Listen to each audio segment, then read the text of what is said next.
Welcome back to my channel. ಎಲ್ಲರೂ ಹೆಂಗದಿರಿ? ಆರಾಮದಿರೇನು? ನಾನು ಆರಾಮದೀನಿ ನೋಡಿರಿ. ನೀವು ಎಲ್ಲರೂ ಆರಾಮದಿರಿ ಅಂಥೇಳಿ ತಿಳ್ಕೊಳತ್ತೀನಿ ಫ್ರೆಂಡ್ಸ್. ಈಗ ನೋಡಿರಿ, ನಾನು ಈ ಹಿಟ್ಟಿನಾಗ ಒಂದು ತತ್ತಿ ಹಾಕೀನಿ, ಮೈದಾ ಹಿಟ್ಟು ಹಾಕೀನಿ, ಒಂದು ಸ್ವಲ್ಪ ಉಪ್ಪು ಹಾಕೀನಿ. ಇದು ಗಂಟಿಲ್ಲಾರ್ದಂಗೆ ನಾವು ಮಿಕ್ಸ್ ಮಾಡ್ಕೋಬೇಕು ನೋಡಿರಿ. ಚಲೋ ತಂಗ ಮಿಕ್ಸ್ ಮಾಡ್ಕೋಬೇಕು. ನಾನಿವತ್ತು ನಿಮಗೊಂದು ಸೀಕ್ರೆಟ್ ಹೇಳ್ತೀನಿ ಫ್ರೆಂಡ್ಸ್, ಅದು ಕೊನೆ ತನಕ ನೀವು ನೋಡಿರಿ.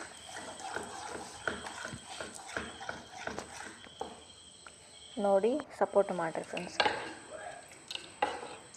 ನೋಡಿರಿ, ಈ ಥರ ದೋಸೆ ಹಿಟ್ಟಿನ ಥರ ಆಗಬೇಕು. ಅದ್ರಾಗ ಒಂದು ತತ್ತಿ ಹಾಕೀನಿ. ಮತ್ತು ನೋಡಿರಿ, ಈಗ ಇಲ್ಲಿ ನಾನು ಕ್ಯಾಬೇಜ್ ಪಲ್ಯ ಮಾಡೋಕೆ ಒಂದು ಸ್ವಲ್ಪ ಕ್ಯಾಬೇಜ್ ಕಟ್ ಮಾಡ್ಕೊಂಡೀನಿ. ಟೊಮೆಟೊ, ಉಳ್ಳಾಗಡ್ಡಿ, ಹಸಿ ಖಾರ ಮತ್ತು ಕರಿಬೇವು ಇದೆಲ್ಲ ಇಲ್ಲೇ ಕಟ್ ಮಾಡ್ಕೊಂಡು ಇಟ್ಕೊಂಡೀನಿ. ಈಗ ಇದಕ್ಕೆ ಏನು ಸೀಕ್ರೆಟ್ ನಾನು ಹಾಕ್ತೀನಿ ಅನ್ನೋದನ್ನು ನಿಮಗೆ ತಿಳಿಸ್ತೀನಿ ನಾನು ಫ್ರೆಂಡ್ಸ್. ನೀವು ಲಾಸ್ಟಿಗೆ ನೋಡಿರಿ ಫ್ರೆಂಡ್ಸ್. ಇದು ಪಲ್ಯ ಮಾಡಿ ನಾನು ಯಾವ ಒಂದು ರೆಸಿಪಿ ಮಾಡ್ತೀನಿ, ನೀವು ನೋಡ್ಕೊಂಬರ್ರಿ ಫ್ರೆಂಡ್ಸ್.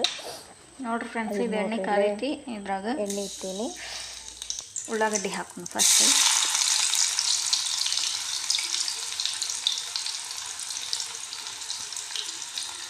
ಕರಿಬೇವು,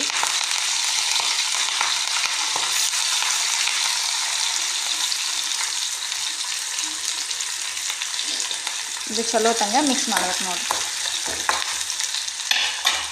ಇದಕ್ಕೆ ಹಸಿ ಖಾರ ಹಾಕಿರ್ತೀನಿ.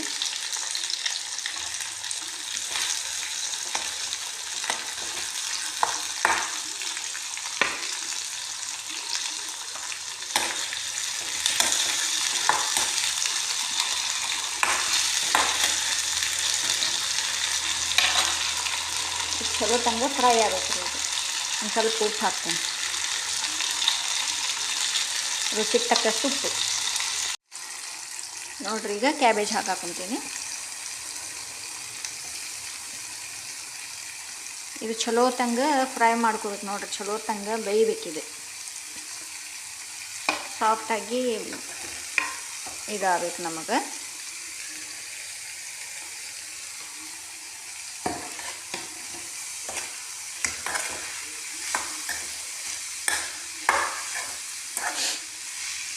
ಇದಕ್ಕೆ ಒಂದು ಸ್ವಲ್ಪ ಅರಿಶಿನ ಮತ್ತು ಖಾರ ಪುಡಿ ಹಾಕ್ಕೊಂಡ್ರಿ.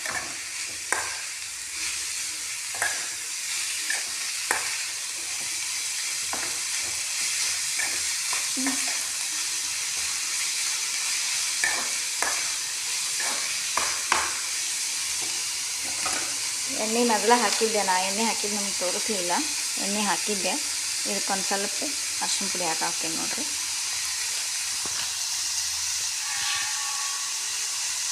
ಮತ್ತೊಂದು ಸ್ವಲ್ಪ ಖಾರ ಪುಡಿ, ಅಚ್ಚ ಖಾರದ ಪುಡಿ ಒಂದು ಸ್ವಲ್ಪ ನೋಡಿರಿ. ಒಂದು ಸ್ವಲ್ಪ ಗರಂ ಮಸಾಲೆನೂ ಹಾಕೀನಿ ಮತ್ತು ಒಂದು ಸ್ವಲ್ಪ ಚಿಕನ್ ಮಸಾಲೆ ಹಾಕೀನಿ. ಒಂದು ಸ್ವಲ್ಪ ಫ್ಲೇವರ್ಗೋಸ್ಕರ ಹಾಕೀನಿ ನೋಡಿರಿ. ಇದ್ರೊಳಗೆ ಮೇನ್ ಒಂದು ಐಟಮ್ ಹಾಕಬೇಕು, ಅದು ಹಾಕಿದ್ರನ್ನ ರುಚಿ ಆಗುತ್ತೆ ನೋಡಿರಿ. ಇದು ಟೇಸ್ಟ್ ಕೊಡ್ತೀವಿ ಚಲೋ ತಂಗ. ಆ ಐಟಮ್ ನಾನು ಹಾಕೋ ಮುಂದೆ ನಿಮಗೆ ತೋರಿಸ್ತೀನಂತೆ ಏನಂತ ಹೇಳಿ. ಫುಲ್ ವಾಚ್ ಮಾಡಿರಿ, ನೀವು ಕಂಪ್ಲೀಟ್ ವಿಡಿಯೋ ವಾಚ್ ಮಾಡಿರಿ, ಗೊತ್ತಾಗುತ್ತೆ ನಿಮಗೆ ಏನು ಹಾಕ್ತೀನಿ ನಾನು ಇದ್ರಾಗ ಅಂತ ಹೇಳಿ. ನೋಡಿರಿ, ಇದು ಒಂದು ಸ್ವಲ್ಪ ಕುದೀಲಿ. ಕುದ್ದಾದ್ಮೇಲೆ ತೋರಿಸ್ತೀನಂತ ನಾನು.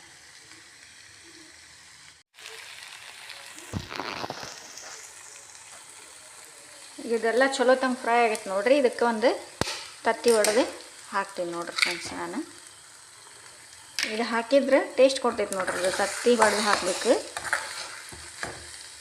ಒಂದು ಅಥವಾ ಎರಡು ಹಾಕ್ಕೋಬೋದು. ಇದು ಸ್ವಲ್ಪ ಐತೆ ಅಂತ ಹೇಳಿ ನಾನು ಒಂದು ಹಾಕ್ಕೊಳಕೊಂತೀನಿ. ಇದೊಂದು ಸ್ವಲ್ಪ ಫ್ರೈ ಆಗಲಿ ರೀ, ಮಸ್ತ್ ತೋರಿಸ್ತೀನಂತ ನಾನು ನಿಮಗೆ.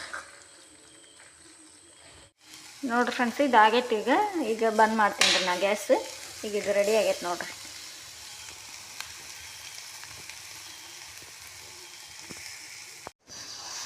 ಈಗ ನೋಡಿರಿ, ನಾವೇನು ಆಗಲ್ಲ ಮೈದಾ ಹಿಟ್ಟು ಮತ್ತು ತತ್ತಿ ಹಾಕಿ ನಾನು ಒಡ್ಕೊಂಡು ಕಲಿಸ್ಕೊಂಡಿಟ್ಟಿದ್ಮೇಲೆ ಅದನ್ನು ಈಗ ದೋಸೆ ಮಾಡತ್ತೀನಿ ನೋಡಿರಿ ಫ್ರೆಂಡ್ಸ್. ದೋಸೆ ಮಾಡಿ ಈ ಥರ ಕ್ಯಾಬೇಜ್ನಾಗ ನಾವು ಒಂದು ರೆಸಿಪಿ ಮಾಡ್ಕೋಬೋದು ನೋಡಿರಿ ಫ್ರೆಂಡ್ಸ್. ಆ ರೆಸಿಪಿ ಏನಂತಂದ್ರೆ ಕ್ಯಾಬೇಜ್ ರೋಲ್ ರೆಸಿಪಿ ನೋಡಿರಿ ಫ್ರೆಂಡ್ಸ್. ನೋಡಿರಿ, ಈ ಥರ ರೌಂಡ್ ಶೇಪ್ನಾಗ ನಾನು ದೋಸೆ ಹಾಕ್ಕೊಂಡೆ. ಈ ಥರ ನಡಕ್ಕೆ ಕ್ಯಾಬೇಜ್ ಮಸಾಲೆ ಹಾಕಬೇಕು. ನೀವು ಯಾವ ಮಸಾಲೆ ಹಾಕಿದ್ರೂ ನಡಿತೈತಿ. ಕ್ಯಾಬೇಜು ಮತ್ತು ಚಿಕನ್ ಈ ಥರನ ಮಾಡಿ ಚಿಕನ್ ಹಾಕ್ಕೋಬೋದು. ಈ ಥರ ಮಾಡ್ಕೊಂಡು ಇಟ್ಕೋಬೇಕು ನೋಡಿರಿ ಫ್ರೆಂಡ್ಸ್. ನೋಡಿರಿ ಎಷ್ಟು ಚೆಂದ ಆಗೈತೆ ನೋಡಿರಿ ಇದು. ಆ ಥರ ಮಾಡಿಕೊಂಡು ಈಗ ನಾನೇ ಎಲ್ಲ ಮಾಡ್ಕೊಂಡು ಇಟ್ಕೊಂಡೀನಿ ನೋಡಿರಿ. ಈಗ ಎಲ್ಲ ಮಾಡ್ಕೊಂಡು ಇಟ್ಕೊಂಡು ನಿಮಗೆ ತೋರ್ಸಾಕೊಂತೀನಿ ನೋಡಿರಿ ಫ್ರೆಂಡ್ಸ್. ಎಷ್ಟು ಮಸ್ತ್ ಆಗ್ಯಾವು ನೋಡೋಕೆ ಎಷ್ಟು ಚೆಂದ ಕಾಣತೈತೆ ನೋಡಿರಿ ಫ್ರೆಂಡ್ಸ್. ಅದನ್ನು ನಾವು ಈಗ ಮತ್ತೊಂದು ಅದರದ್ದು ಕೆಲಸ ಆಯ್ತು ನೋಡಿರಿ ಫ್ರೆಂಡ್ಸ್. ಇದು ಈ ಥರನ ಮಾಡಿಟ್ರೆ ಒಂದು ಸೈಡ್ ಅಷ್ಟೇ ಬೆಂದಿರ್ತೈತಿ, ಇನ್ನೊಂದು ಸೈಡ್ ಬೆಂದಿರಂಗಿಲ್ಲ. ಹಾಗಾಗಿ ನಾವು ಬೇಯಲಾರ್ದು ಮೇಲೆ ಮಾಡಿ ಬೇಯ್ದಿದ್ದನ್ನು ದೋಸೆ ಏನು ಇದಾಗಿರ್ತೈತಿ ಕೆಂಪಾಗಿರ್ತೈತಲ್ಲ ಅದು ಒಳಗೆ ಮಾಡಿ ಮ್ಯಾಗ ಹಸಿದು ಇದು ಮಾಡ್ಕೋಬೇಕು ನೋಡಿರಿ. ಅದನ್ನು ಈ ಥರ ಎಣ್ಣೆ ಹಾಕಿ ಫ್ರೈ ಮ್ಯಾಗ ಎಣ್ಣೆ ಹಾಕಿ ಸ್ವಲ್ಪ ಈ ಥರ ನಾವು ಬಿಸಿ ಮಾಡ್ಕೋಬೇಕು ನೋಡಿರಿ. ಫ್ರೈ ಮಾಡ್ಕೋಬೇಕು ಈ ಥರ 2 ಟೈಪ್ ಮಾಡ್ತೀನಿ ರೀ. ಇನ್ನೊಂದು ಥರ ತೋರಿಸ್ತೀನಿ. ಈ ವಿಡಿಯೋ ನಿಮಗೆ ಇಷ್ಟ ಆಗಿದ್ರೆ ಪ್ಲೀಸ್ ಲೈಕ್ ಮಾಡಿರಿ, ಶೇರ್ ಮಾಡಿ, ಹೊಸ್ದಾಗಿರಲ್ಲ ಸಬ್ಸ್ಕ್ರೈಬ್ ಮಾಡ್ಕೊಳ್ರಿ. ಎಲ್ಲರೂ ಸಪೋರ್ಟ್ ಮಾಡಿರಿ ಫ್ರೆಂಡ್ಸ್. ಮತ್ತೆ ನೆಕ್ಸ್ಟ್ ವಿಡಿಯೋದಾಗ ಸಿಗ್ತೀನಿ.